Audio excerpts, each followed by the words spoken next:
sesuatu yang mendua. Dia nggak totalitas, nggak absolut, nggak sendiri, nggak maha. Mungkin nggak dia diciptakan lagi atau dilahirkan? Nggak mungkin. Dia harus the one and only. Dia harus satu-satunya. Yang semua kemahaan itu harus mencakup pada dirinya. Dan konsep itu hanya ada di dalam Islam. Sebetulnya ada di dalam agama Yahudi sebelum diselewengkan. Nasrani juga demikian. Tetapi sekarang hanya tersisa di dalam Islam. Tapi bukan itu yang kita mau bahas. Karena saya yakin harusnya kita sebagai muslim udah gak ragu lagi bab itu. Hanya masalah iman itu naik turun. Supaya gimana caranya biar kita perbaharui iman kita biar kuat. Caranya tafakur. Lihat lagi ciptaan Allah.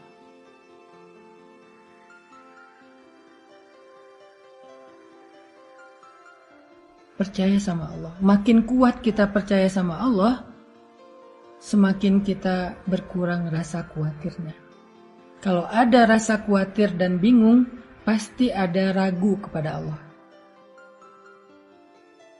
Pasti ada ragu kepada Allah. Semua kita punya keraguan tanpa kita sadari terhadap kebesaran Allah. Kita boleh bilang saya yakin sama Allah, tapi nyatanya nggak cukup dengan lisan, dibuktikan itu di sini. Pembuktian itu ada di hati kita ketika kita ada masalah. Seberapa mudah kita tenang ketika ada masalah bahwa Allah Maha membantu, Maha menyelesaikan. Di situ kita akan tahu kita ini imannya kayak gimana.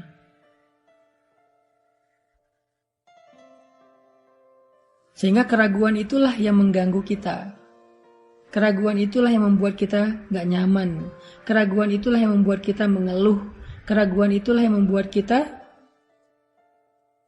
menyesal dengan satu kebaikan. Keraguan itulah yang membuat kita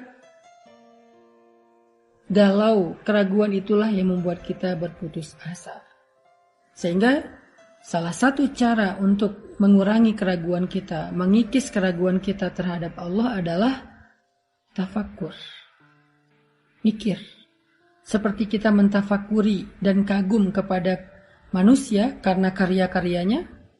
Saya pernah baca sebuah buku novel yang ditulis oleh Paulo Coelho dari Brazil. Judulnya Sang Alkemis. Ini buku novel salah satu kesukaan saya ketika masih sekolah dulu. Saya baca beberapa kali, termasuk saya baca bukunya Tenggelamnya Kapal Van der Wijk-nya yang Indonesia, Buya Hamka ya. Itu ketika saya baca novel itu, saya kagum sama penulisnya. Hebat ya penulisnya, bisa nulis novel sekeren ini, bisa bikin drama, klimaksnya bagus, endingnya bagus, konfliknya bagus. Kagum sama penulisnya.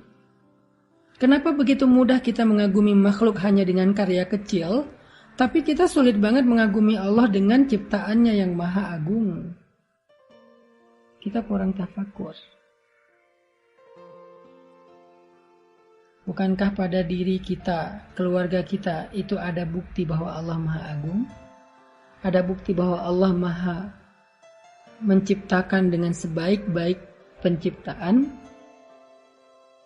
Bukankah dalam perjalanan hidup kita ada banyak bukti pengalaman hidup bahwa Allah lah yang mengatur segala sesuatu dengan cara yang sangat indah selama kita berserah kepada Allah dan taat? Itu tuh tafakur, bahan-bahan kita merenung, menemukan kekaguman kita kepada Allah. Harus kagum.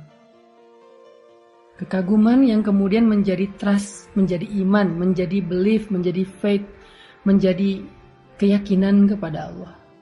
Lalu keyakinan itu menjadi ketenangan. Keyakinan itu menjadi kepercayaan diri. Keyakinan itu membuat kita optimis. Keyakinan itu membuat kita semangat.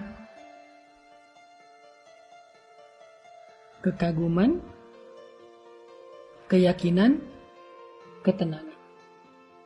Untuk bisa kagum, kita harus mikir, kita harus ngelihat bukti-bukti Allah itu maha agung.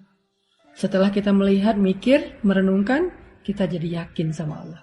Semakin kita yakin, semakin kita tenang dalam hidup. Kita yakin Allah yang menentukan jodoh, kita tenang soal jodoh. Kita yakin Allah yang menentukan rezeki, kita tenang untuk mencari rezeki, gak khawatir. Kita tugasnya hanya ikhtiar yang halal. Allah yang menentukan. Kita yakin Allah yang maha menyembuhkan, kita tenang melewati ujian sampai kita diberikan kesembuhan.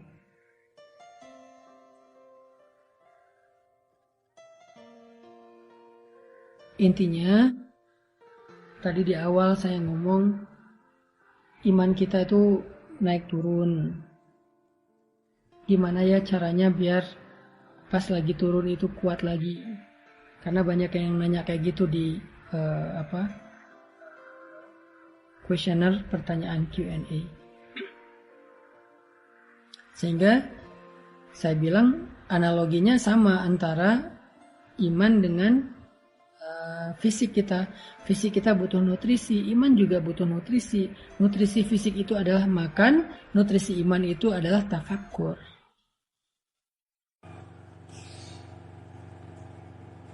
Alhamdulillah, itulah tadi pembahasan dari Ustadz Hanan Attaqi terkait dengan judul kajian nutrisi iman. Nah, teman-teman semuanya, seperti layaknya fisik atau jasmani kita, maka tadi dikatakan bahwa iman kita atau jiwa kita pun sama membutuhkan satu nutrisi ketika merasakan kelelahan. Jika fisik kita merasakan kelelahan, merasakan capek, maka ya obatnya adalah dengan istirahat. Ketika misalkan merasakan pegal-pegal, maka bisa dipijat, terapi atau lain sebagainya. Pun demikian dengan iman kita. Iman kita pun ternyata ketika kita sedang drop, merasakan malas dalam beribadah kepada Allah. Nah, salah satu caranya adalah dengan memberikan nutrisi iman, yaitu dengan bertafakur. Bertafakur artinya kita memikirkan atau melihat kembali ya apa yang menjadi ciptaan-ciptaan Allah, apa yang menjadi kemaha-agungan Allah, kemahakuasaan Allah dan kemahakuasaan Allah di sekitar kita. Tidak perlu kita melihat yang jauh-jauh, tapi kita bisa melihat di sekeliling kita, bahkan kita bisa melihat dalam diri kita. Nah, sehingga dengan itu kita akan melahirkan satu kekaguman kepada Sang Pencipta kita atau kepada Allah Subhanahu wa taala. Nah, dari kekaguman itu maka akan lahir sebuah tindakan, yaitu semangat dalam menjalankan apa yang jadi perintahnya. Nah, mudah-mudahan teman-teman semuanya kita bisa mengamalkan apa yang disampaikan oleh Ustadz Hanan Attaqi tadi, dan kita bisa diberikan kekuatan oleh Allah untuk senantiasa istiqomah dalam menjalankan setiap perintahnya dan menjauhi larangannya. Tetap semangat, jaga terus iman kita.